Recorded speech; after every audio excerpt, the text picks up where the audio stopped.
여러분, 그 각자가 주어진 삶이 참 바쁘시죠? 일을 직장을 다니시던 집에 있으시던 또 다른 여러 가지 일들 하시든 지금 현대 시대를 살아가는 많은 사람들은 참 바쁜 삶을 살아가고 있습니다. 그래서 많은 사람들이 좀 공통적으로 가지는 생각들이 좀 쉬고 싶다, 좀 쉬었으면 좋겠다라는 마음을 가지고 있습니다. 지난주에도 나눴지만 중고등부 애들도 쉬고 싶대요. 저 같았었으면 놀고 싶다가 답일 텐데 쉬고 싶대요. 얼마나 뭐 하는 게 많으면 그 쉬고 싶은 마음이 있을까요? 뭐 객관적으로 따져서 보면 누가 누구보다 더 바쁠 수 있고 뭐 어떤 스케줄이 덜 바빠 보일 수 있지만 이 삶에 있어서 피로를 느끼고 쉬고 싶다라는 마음은 아마도 삶 가운데 실제적인 그 부담의 무게보다는 더 근본적인 문제 때문에 그런 마음을 가질 수 있는 것 같습니다. 내가 하는 일에 대한 진정한 의미를 찾지 못하거나 그 의미를 내가 알매도 불구하고 동의하지 못한 채 그 일들을 하게 되면서 우리가 좀 지치고 어려운 마음을 갖게 됩니다. 왜냐하면 여러분 뭐 다 비슷하겠지만요, 우리들은 의미를 모르는 일을 반복적으로 하면 되게 쉽게 지치고 금방 포기하고 싶잖아요. 왜 하는지 모르면. 그 아이들을 기를 때 가장 이렇게 뭐 많이 일을 시키죠. 애들이 조금 크면 일을 시키잖아요. 이제 뭐 좀 갖고 와라, 뭐 좀 갖고 와라. 그러면 아니면 또 뭐 시키기도 뭐 이렇게 해라 저렇게 해라 할 때 되돌아오는 반문 중 제일 많이 들을 수 있는 반문이 뭐죠? 왜? 싫어. 왜? 왜? 근데 이 왜가 좀 기분을 나쁘게 할 때가 있어요. 왜냐하면 애들이 진짜 몰라서 묻는 건 아니거든요. 왜 내가 해야 돼? 그 하기 싫은 마음을 담아서 묻기 때문에 그 대답을 들을 때는 왜 그러냐면 이라고 답하기보단 그냥 해.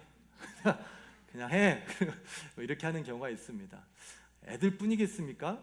우리가 무슨 일을 할 때 가장 많이 반문하는 게 비슷하잖아요. 왜 해야 돼 내가? 그 왜 해야 되는지의 이유를 모르면 억지로 하게 되고 하면서도 재미가 없고 하고 나서도 보람을 못 느끼는 것이 우리 삶에 있어서 느끼는 감정들입니다. 반대로 우리에게 주어진 일들이 내 능력보다는 조금 어렵고 버겁더라도 그 일에 대한 가치를 알고 있고 그것이 얼마나 소중한 것인지 안다면 우리는 내 한계를 넘어가는 일을 하면서도 기쁨을 느낄 수 있고 감격을 느낄 수 있고 그 일을 마치고 나서 보람도 느끼며 앞으로도 기회만 된다면 또 하고 싶은 그런 마음을 갖게 됩니다. 결국 우리가 삶을 살아가면서 지치고 하기 싫고 쉽지 않고 쉬고 싶다라는 마음은 우리의 주어진 삶 가운데서 그 삶의 그 하는 일에 대한 진정한 의미와 가치를 깨닫지 못한 채 그저 반복적인 삶을 살아가기 때문에 그런 삶을 우리 현대인들이 살아가고 있기 때문에 아마도 공통적으로 좀 틈만 나면 쉬고 싶다 라는 이야기를 하는 것 같습니다. 뭐 다는 아니지만 많은 분들이 여행을 통해서 또 그런 것들을 해소하기도 하지만 또 많은 분들은 쉬고 싶어서 간 여행 때문에 더 힘들어서 또 오시는 경우도 많이 있잖아요. 왜 우리는 자꾸 쉬고 싶을까? 결국 그 근본적인 문제는 우리에게 주어진 삶의 의미와 목적을 우리가 바로 깨닫지 못하고 있기 때문입니다. 그렇다고 해서 오늘 뭐 말씀을 통해서 우리가 이 시간을 통해서 우리에게 주어진 이 삶의 의미와 목적을 분명하게 깨닫는 것은 가능한 일은 아니겠죠. 그러나 할 수만 있다면 우리 삶에 주어진 의미와 목적에 어떤 퍼즐의 몇 조각만이라도 우리가 더 찾아서 우리에게 주어진 삶이 조금 더 가치 있고 보람되고 기쁨이 있게 되기를 소망합니다. 여러분, 지금 이스라엘의 역사 가운데는 참 절망스러운 사건이 터졌어요. 왜냐하면 그들은 하나님의 백성으로서 하나님께서 도와주심으로 놀라운 축복을 누렸었거든요. 나라가 강성해졌고요. 정치적으로, 경제적으로, 또 군사적으로 아주 강력한 때를 경험하게 됩니다. 근데 어느 순간 분열을 통해서 분단이 일어나요. 북이스라엘, 남유다. 서로 싸우고 뭐 이것저것 하다가 여러 가지 과정 끝에 결국 북이스라엘이라는 나라가 먼저 멸망하게 됩니다. 그리고 이후에 남유다가 멸망을 하게 됩니다. 그들은 이 멸망의 사건을 통해 모든 것을 잃어버리는 절망스러운 사건 가운데 처하게 됩니다. 이 사건이 단순히 믿음이 없는 사람들이니까 하나님이 분명히 계획하신 있는데 왜 그걸 절망스러워할까라고 생각할 수 있지만, 그렇지 않은 것이 오늘 에스겔을 통해서 하나님의 의미와 목적을 알려주시는 그를 통해서 말씀하시려고 하는데, 이 하나님의 말씀을 듣고 전할 에스겔조차도 그들이 겪는 이 절망스러운 환경 때문에 하나님께 불만을 토로하게 됩니다. 11장 13절 말씀에 이에 내가 예언할 때 분야야의 아들 블라랴가 죽기로 내가 엎드려 큰 소리로 부르짖어 이르되 오라 주 여호와여 이스라엘의 남은 자를 다 멸절하고자 하시나이까 하니라. 이스라엘은 분명히 하나님의 부르심으로 선지자의 부르심을 깨닫고 이전에도 하나님께서 주시는 환상을 보면서 그가 하나님께서 이스라엘 백성들에게 전하실 말씀을 듣고 그 일을 감당하는 자였습니다. 근데 그 환상 가운데 또한 이루어지는 일 가운데 에스겔은 절망을 경험하는 거예요. 적당히 하셔야 되지 않습니까? 완전 우리를 진짜 멸망하게 하시려고 이러십니까? 라는 이 화가 섞인 이 불만을 토로하는 이 기도를 에스겔이 하나님께 하게 됩니다. 우리가 절망과 낙심은 인간이라면 누구나 경험할 수 있는 감정입니다. 때로는 믿음의 사람들조차도 삶을 통해서 이루어지는 일들 가운데 절망을 경험하고 낙심을 경험하기도 합니다. 믿음이 좋으면 좀 어떠한 일이 있을 때 덜 힘들 수 있겠다. 저분은 목사님이니까 그래도 괜찮겠지. 아니요. 여러분들이 힘들어하는 것 저도 똑같이 힘들어합니다. 여러분들이 어려워하는 것 저도 어려워합니다. 근데 때로는 우리는 믿음을 더 가지면 내가 견고해지고 더 확신에 차서 어떠한 일에도 흔들리지 않고 아무리 어려운 일이 생겨도 절망하지 않고 낙심하지 않을 것이다라는 기대를 가지고 하나님께 기도하면 나에게도 그런 믿음을 주십시오 기도할 때가 있습니다. 그러나 하나님께서 주시는 믿음은 믿음을 가진 자를 강하게 만드시고 어떠한 일에도 흔들리지 않게 만들어주시는 어떤 무기를 주심보다는 오히려 하나님께서 믿음을 주시는 것은 그 믿음을 통해 자신이 얼마나 연약한지 깨닫게 하시고 얼마나 부족한 사람인지 깨닫게 하셔서 흔들리고 어려울 때마다 하나님에 대한 의심이 들 때마다 하나님을 찾고 하나님을 의지할 수 있게끔 도와주는 도구가 바로 하나님이 주신 믿음입니다. 믿음은 절대 나를 누구보다 특별하게 강하게 만들어주는 것이 아니라 오히려 나 스스로의 모습을 더 잘 깨달아서 내가 누구를 의지해야 되고 누구를 따라야 될지 알게 해주시는 하나님이 주시는 선물이죠. 그래서 믿음 있는 자들은 어려울 때마다 힘들 때마다 그 느끼는 감정을 가지고 하나님께 나아가는 것입니다. 하나님 왜 이런 일이 우리에게 주어집니까? 나에게 주어집니까? 하나님 내가 어떻게 해야 됩니까? 무엇을 하기를 원하십니까? 어떻게 이 일을 극복하기를 원하십니까? 이것의 의미가 무엇입니까? 라고 하며 하나님께 묻고 따질 수 있는 그 용기와 지혜가 바로 믿음인 것입니다.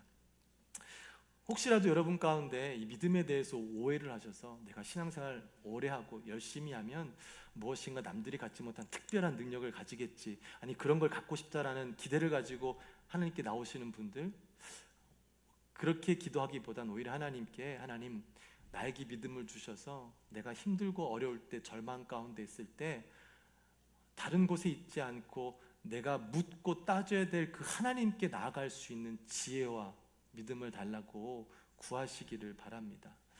우리 힘으로는 이 땅에서 무엇인가 견뎌내게 이길 수 있는 것, 물론 사람들마다 차이는 있겠지만 불가능한 것들이 많이 있습니다.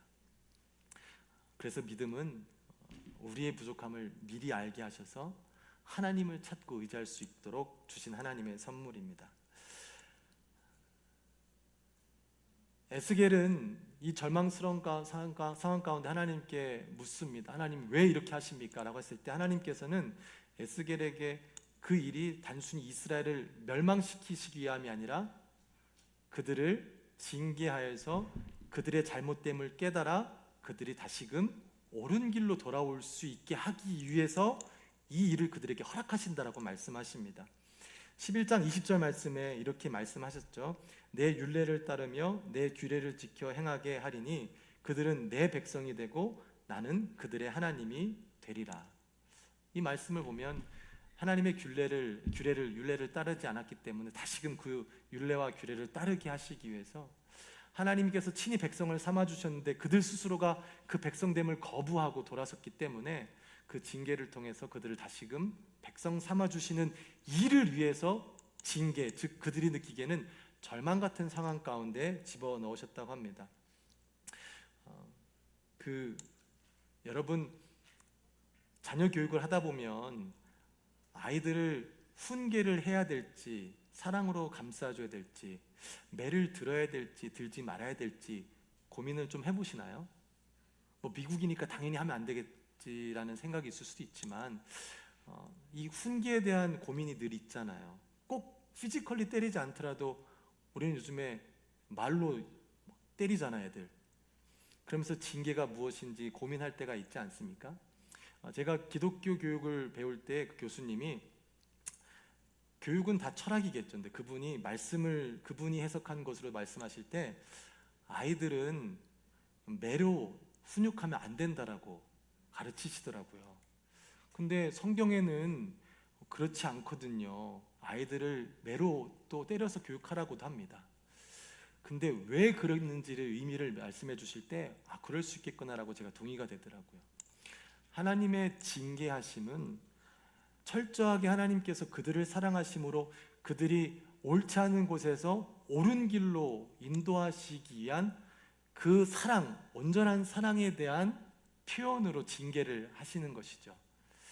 그런데 인간인 우리들이 아이들을 징계하는 경우는 순전한 온전한 사랑으로 징계하는 것이 아니라 내 화로 인해서 징계를 한다고 합니다. 내 화가 복받쳐서 내 말을 듣지 않는 그 자녀에게, 내 말을 듣지 않아서 나의 자존심을 상하게 한 자녀에게 내 화로 그를 징계하기 때문에 그런 마음으로 자녀를 징계하게 되면 자녀는 그 징계를 통해 사랑을 깨닫지 못하고 오히려 그것을 통해 삐뚤어질 수 있는 계기가 되기 때문에 부족한 우리들은 그런 식으로 하면 안 된다라고 가르치시더라고요. 어느 정도 동의가 되더라고요. 근데 중요한 것은 머리로 동의가 돼도 삶으로는 또 적용이 안 될 때가 있어요. 애들을 대하다 보면 막 화가 막 치밀어 올라서 막 소리 지를 때도 있고 그럴 때가 있잖아요. 어쨌든 하나님께서는, 우리가 아는 완전한 하나님께서는 그 징계조차도 하나님의 그 마음, 온전한 마음, 사랑의 마음으로 그들을 다시금 돌아오게 하시기 위해서 그 징계를 베푸시고 있으셨습니다. 근데 중요한 것은 그 징계를 받음에도 불구하고 징계를 징계로 깨닫지 못하는 것들이 사람입니다.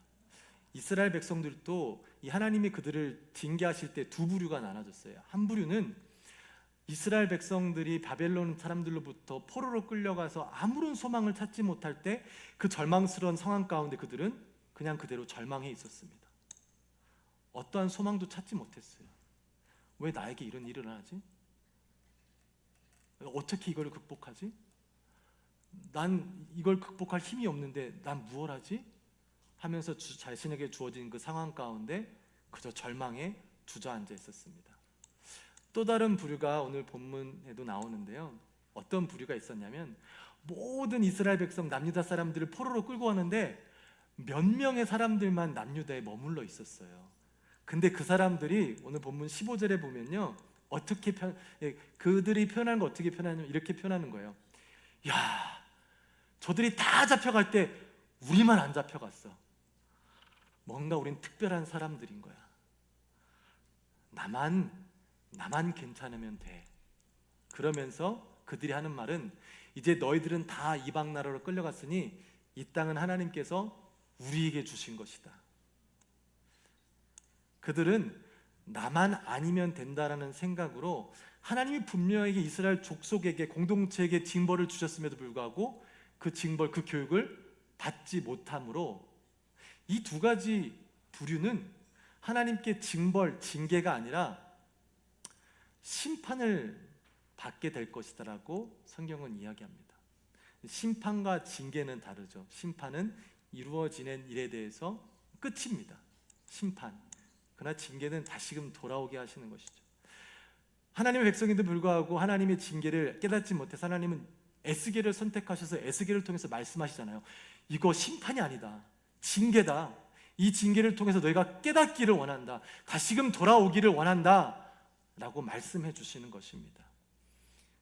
징계를 받는 자들의 입장에서는 이거 깨닫기 쉽지 않잖아요. 여러분 지난 과거 가운데 정말 징벌과 같은 끔찍한 사건들을 경험할 때 있지 않습니까? 지금도 그럴 수도 있고요. 더 속상한 거는 앞으로도 그런 일이 얼마든지 일어날 수 있다는 것입니다.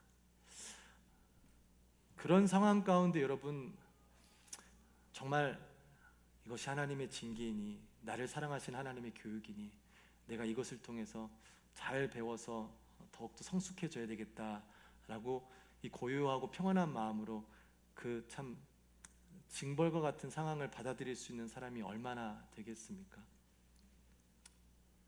그래서 하나님은 선지자를 통해 미리 막 말씀해 주시는 거예요.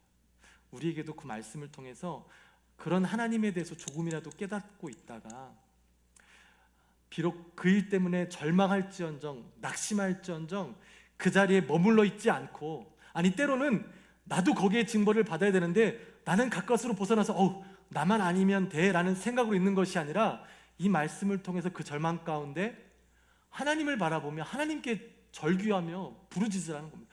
왜 나한테 이런 일이 있게 하시며 도대체 무슨 이유로 내가 어떻게 이 일을 극복할 수 있겠는지 그 하나님께 따지고 물을 수 있도록 우리에게 먼저 하나님께서는 에스겔 선지자를 통해서 말씀을 통해서 우리에게 힌트를 주시는 것입니다.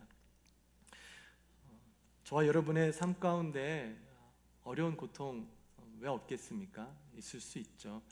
나의 직분이, 나의 신앙이 그 어려움을 이겨내지 못할 수도 있습니다. 또 그것이 또 이겨낼 수 있는 능력이 아닐 수도 있습니다. 우리는 단지 그 일들을 통해서 그 일을 이루시는 모든 것을 섭리하시는 하나님께 나아가 하나님께 그 뜻을 묻는 것, 그것이 아마 우리가 할 수 있는, 우리가 가진 믿음으로서 할 수 있는 가장 큰 일일 수도 있습니다. 하나님께서는 그 일을 통해서 이스라엘 백성들에게 징계를 통해 교육을 하시겠다고 하는데요, 그 방법이 되게 좀 잔인하다고 생각이 됩니다. 어떤 방법을 하셨냐면 가지고 있던 모든 것을 다 빼앗아 가셨어요. 너무 나쁘잖아요.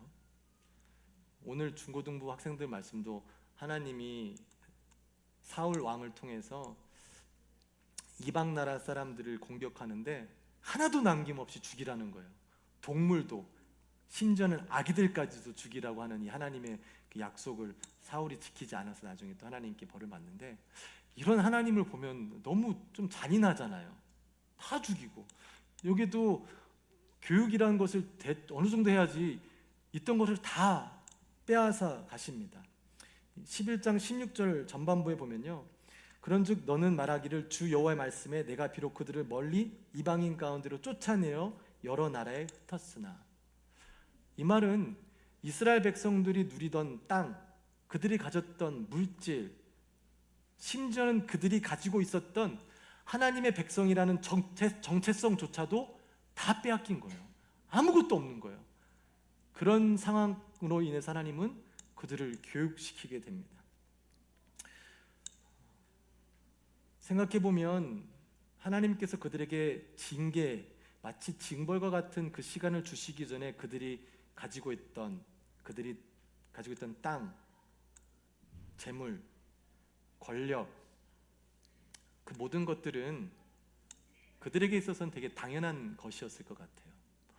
내 땅이고 내 땅이고 내가 산 거고 하나님이 주신 거고 내가 누리고 있는 것, 근데 모든 것들 당연한 것이다 생각했는데 하나님께서는 그런 그들에게 그 모든 것을 빼앗아 가시면서 그들에게 가르쳐 주신 것, 그 모든 것들이 당연한 것이 아니다. 네가 가지고 있는 그 모든 것들, 네가 생각하는 당연히 내 거라는 것들이 네 것이 아니다라는 것을 가르쳐 주십니다. 우리의 삶을 살아가면서 우리 참 많은 것들을 가지고 살아가잖아요. 복잡하고 하는데 그러면서 이 모든 것들 가운데 당연히 내가 샀고 내 거니까 내가 가지고 있는 것이니까 당연한 것이로 생각하며 살게 됩니다. 그런데 그 당연하게 여겼던 것들이 어느 순간 없어지는 순간이 있지 않습니까? 그것이 물건이 될 수도 있고요, 물질이 될 수도 있고, 건강이 될 수도 있고, 관계가 될 수 있습니다. 당연한 것이라 생각했지만 그것들이 어느 순간 무너지고 깨어지는 것들을 경험하게 됩니다. 근데 그게 내 것이면, 깨어졌으면 내가 다시 갖고 오면 되고 다시 만들면 되는데 안 돼요. 왜? 내게 아니니까. 주어진 것이니까.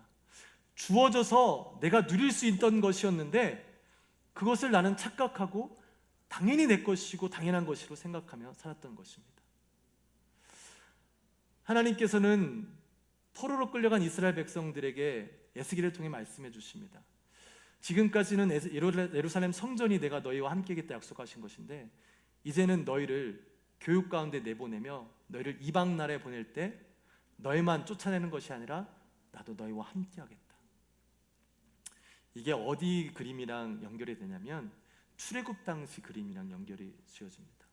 출애굽의 노예 생활 속에 아무것도 없이 고통 가운데 있을 때 하나님께서는 그들을 출애굽시켜주면서 내가 너희 하나님임을 니들이 알게 될 것이고 애굽 나라 사람들도 내가 너희 하나님을 알게 될 것이다 라고 합니다. 결국 이스라엘 백성들은 이 징벌과 같은, 이 징계와 같은 사건을 통해서 결국 하나님이 그들에게 하셨던 것, 아무것도 없는 그들을 출애굽시켜 주셔서 축복을 약속해 주시고 광야의 시간을 통해 그들에게 교육하시고 훈련시키셔서 마침내 그들에게 주셨던 축복의 약속의 말씀을 성취함으로 그들이 약속의 땅에 머무르면서 귀한 것들을 누리고 많은 것들을 누리며 살아갈 수 있던 모든 것들이 당연한 것이 아니라 너희를 구원한, 너희를 선택한 내가 허락했기 때문에 너희들이 누렸던 것이다라는 것을 다시 한번 깨닫게 해주셨습니다.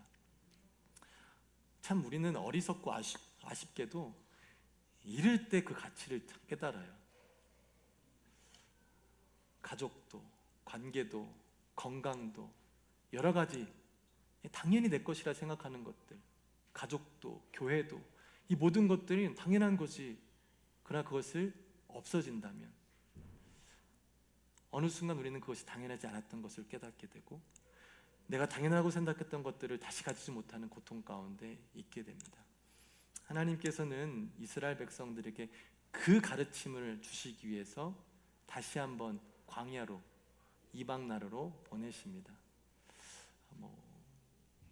결국 이 말씀을 통해서 우리가 깨달을 수 있는 것은 우리도 이스라엘 사람들과 별반 다를 게 없죠. 우리가 누리고 있는 것, 내가 가지고 있는 것, 내가 지금 할 수 있는 모든 것들이 당연한 것이 아니다라고 말씀하시는 겁니다. 내 것이 아닌 거예요. 그럼 어디서부터 왔다라는 거죠? 어디서부터 왔죠? 창조주 하나님으로부터 온 거잖아요. 그럼 그것을 주신 하나님, 그 주신 것에선 내가 내 인위적으로 거기에 대한 의미를 내가 만들고 부여하는 것이 아니라 그것을 허락하신 하나님께로부터 그것을 왜 주셨는지 의미를 깨닫고 목적을 깨닫기 위해서 하나님께 묻고 그 의미와 목적을 잘 깨달으며 그것을 이루어 나가면서 살아가는 삶이 우리가 이 땅 가운데 누릴 수 있는 가장 큰 축복 아니겠습니까? 근데 우리는 어리석어서 그 모든 것들을, 하나님이 허락하신 것들을 하나님의 의미와 하나님의 목적을 깨닫지 못하고 묻지도 않은 채 우리 의미대로 그냥 하다 보니 그 삶이 지치고 어렵게 됩니다. 우리가 잃으면서 그것에 대한 소중함을 깨닫는 것, 그것도 하나의 진리인데 우리가 이 진리를 죽을 때까지 끌고 간다면 너무 아쉬울 것 같아요. 결국에 이 세상은 우리가 가질 수 있는 것은 아무것도 없다라는 것이 죽음을 향해 가는 것인데, 만약에 우리의 소망을 이 땅 가운데 언젠가는 없어질 것에만 두고 살아간다면 우리의 죽음이 너무 처참할 것 같아요. 계속 그 세상의 원리만 가지고 살아갔는데 마지막엔 아무것도 가져가지 못하고 아무것도 누리지 못하고 결국 다 버리고 내 것이 아님을 인정해야 되는 건데, 우리의 죽음이 만약에 그렇다면 얼마나 참 안타깝습니까? 하나님께서는 하나님의 징계를 통해서, 하나님의 가르침을 통해서 결국 진리, 이 모든 것들, 너희들이 누리고 있는 것들이 네 것이 아니고 내가 허락한 거기 때문에 그것을 받은 너희들은 받은 것으로 인해 감사하며 살아라. 그리고 내가 허락한 의미와 목적을 나에게 찾아서 그것들을 아름답게 누리며 다스리며 살아가라고 하나님께서는 지금 하나님의 백성들에게 교육하고 계십니다. 하나님의 교육을 잘 받는 자들은 자신의 무능함과 제한을 깨닫게 됩니다. 그래서 영원하신 하나님의 존재를 깨닫는 것이죠. 그러한 삶은 삶에 주어진 모든 것들이 하나님으로부터 온 것임을 알기에 감사하며 삶을 살아갈 수 있게 되는 것입니다. 삶의 의미와 목적도 그 허락하신 하나님을 통해서 얻게 되므로, 그것을 경험하게 되므로 삶의 활력과 참된 보람도 경험하게 될 것입니다. 하나님께서 우리에게 주시는 참 절망스럽고 낙심되는 사건의 목적은 징벌이 아닌 회복에 있습니다. 그분의 징계는 사랑에 의한 징계입니다. 그래서 하나님께서는 그 징계를 허락하심에도 불구하고 그 징계를 받는 우리들과 함께 하시겠다고 약속하시고, 그 징계를 잘 받을 수 있도록 힘까지 주시겠다고 합니다. 11장 19절에 보면 내가 그들에게 한 마음을 주고 그 속에 새 영을 주며 그 몸에서 돌 같은 마음을 제거하고 살처럼 부드러운 마음을 주어서 결국에 너희가 내 율례를 따를 수 있고 내 규례를 따를 수 있게 해주시다는 것입니다. 여러분, 우리가 신앙생활 잘한다고 여러분의 가정이 저절로 화목해지나요? 여러분이 기도 열심히 하고 성경책 많이 읽으면 여러분의 가정이, 여러분이 일하는 일터가, 여러분의 교회가 막 부흥이 되고 화목해지고 막 기쁨이 늘 있나요? 아니에요. 믿음을 가진 자들이 그 하나님의 말씀이 그곳에 성취되게 하기 위해서 수고하고 노력할 때 그곳에 하나님의 말씀이 임하게 되는 거예요. 그곳에 하나님의 천국, 즉 하나님께서 말씀하신 내 율례를 따르며 규례를 따르며 너희가 내 백성이 되고 나는 너희의 하나님이 된다라는 그 천국에서의 원리, 하나님의 통치가 임하고 하나님과의 관계가 회복되는 그 천국이 믿음을 가지고 그 믿음을 이 땅 가운데 실천하며 말씀을 적용하는 사람들에 의해서 가정과 교회와 일터가 하나님의 나라로 일어난다라는 것입니다. 믿음의 사람들은 그 믿음으로 저절로 되는 것이 아니라 그 믿음으로 하나님을 의지하며 여러분에게 주어진 삶 가운데 천국을 세우시기 위해 노력하는 자들이 바로 믿음의 자들입니다. 여러분, 내 마음이 내 마음대로 안 될 때 있으시나요? 전 너무 많은 것 같아요. 때로는 주체할 수 없는 기쁨 때문에 평소에 내가 허락하지 않았고 이해하지 않았던 것들이 저절로 이해되고 품어지는 일들이 있어요. 근데 때로는 무엇이 옳은지 알면도 불구하고 내 마음이 허락하지 않아요. 받아주고 싶지 않아요. 거부하고 싶어요. 아프게 하고 싶어요. 분명히 내 마음인데 내 마음대로 안 되는 나의 모습들을 보게 됩니다. 우리는요, 누군가의 도움이 절대적으로 필요한 존재입니다. 내 힘만으로는 할 수 없는 존재예요. 하나님께서 말씀대로 한 마음을 주시고 새 영을 주시며 그 몸에 돌 같은 마음을 제거해 주시고 살처럼 부드러운 마음을 주실 때 우리가 하나님의 말씀을 온전히 순종할 수 있게 되는 것입니다. 그럴 때 우리가 내 삶의 반경에서 그 하나님 주신 말씀 마음으로 하나님의 말씀을 지키며 살아갈 수 있게 되는 거예요. 근데 그 지키는 게 그 말씀 안 지키면 너 죽어, 그게 아니라 야, 이 말씀은 너를 위한 말씀이니까 네가 잘 지키면 그 말씀을 통해서 네 삶 가운데 천국이 일어날 거야.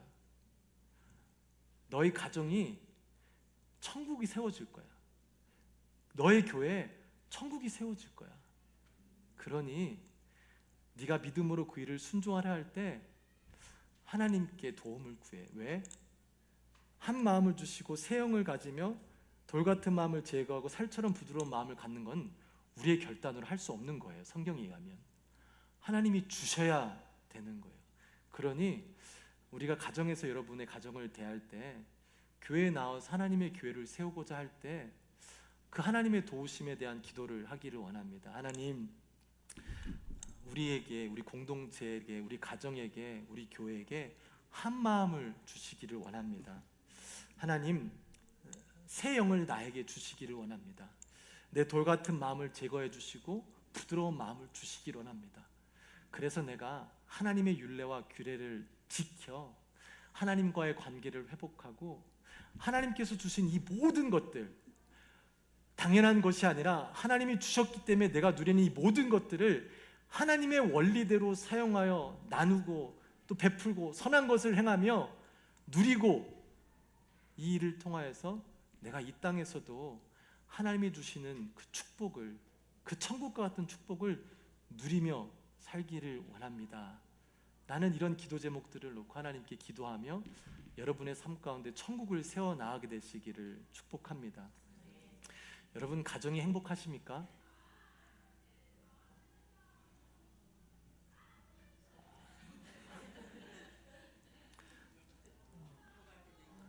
그렇죠. 누가 답을 주시더라고요. 나만 죽으면 다 행복할 거래요. 내가 안 죽어서 불행한 거라고. 예수 믿으면 내가 죽는 건데 예수를 잘 못 믿어서 우리가 그렇다고 그러죠. 하나님이 주신 원리를 우리가 온전히 깨닫지 못하고 원리대로 사용하지 못해서 그래요.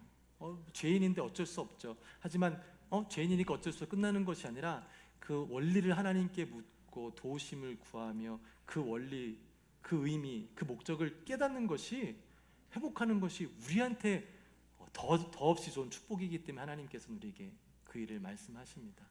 여러분, 가정은요 함께 세워 나아가야 됩니다. 저 사람만 잘해도, 나만 잘해도 솔직히 힘든 일이잖아요. 내가 아무리 열심히 해도 저 사람이 안 도와주면 참 쉽지 않아요. 근데 하나님은 또 저 사람이 나를 도울 수 있게끔 그를 잘 삶을 수 있는 지혜도 주실 수 있어요.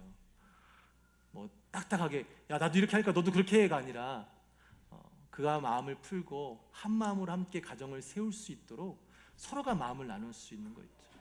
여러분의 가정, 하나님을 믿는다고 해서 당연히 행복해지지 않습니다. 하나님을 믿는 자들이 하나님께 의지하며 하나님의 도우심을 구하며 함께 노력해 나갈 때 그 안에 하나님의 가정이 아름답게 이루어지게 되는 것입니다. 교회도 똑같습니다. 하나님의 말씀을 우리가 함께 나누며 그 말씀, 하나님의 뜻을 구하며 우리가 서로가 함께 한 마음으로 하나 될 때에 이곳이 하나님께서 함께 하시는 복된 믿음의 공동체가 될 것입니다. 저와 여러분이 이 땅을 살아가면서 신앙생활을 하면서 그 어떠한 복보다도 이 하나님께서 우리에게 주시는, 교육을 통해 주시는 이 복, 이 땅에서의 삶이 마치 천국과 같은 삶임을 경험하게 되시기를 바랍니다. 너무 천국과 같아서 아까 연주 아니구나, 서연이가 그랬구나. 집에 돌아가는 게 아쉽다고. 집이 얼마나 어머니 아버지 안 계셔서 제가 할 수 있는 말씀이죠. 그런 게 있잖아요. 내가 너무 좋으면 여기 머물고 싶고 여기가 천국 같은 곳이 있을 수 있잖아요. 근데 그게 다른 곳이 아니라 지금 나에게 주어진 이 곳이라면 얼마나 큰 축복이겠습니까? 그 축복 하나님께서 주시기를 원하시고 그걸 누리기를 원하셔서 우리를 도우신다 하셨고 우리에게 얼마든지 그 누릴 수 있는 기회를 주십니다. 그 기회를 잡으셔서 또 하나님의 주신 축복을 누리시며 사시는 저와 여러분 되시기를 주님의 이름으로 축복합니다. 우리 시간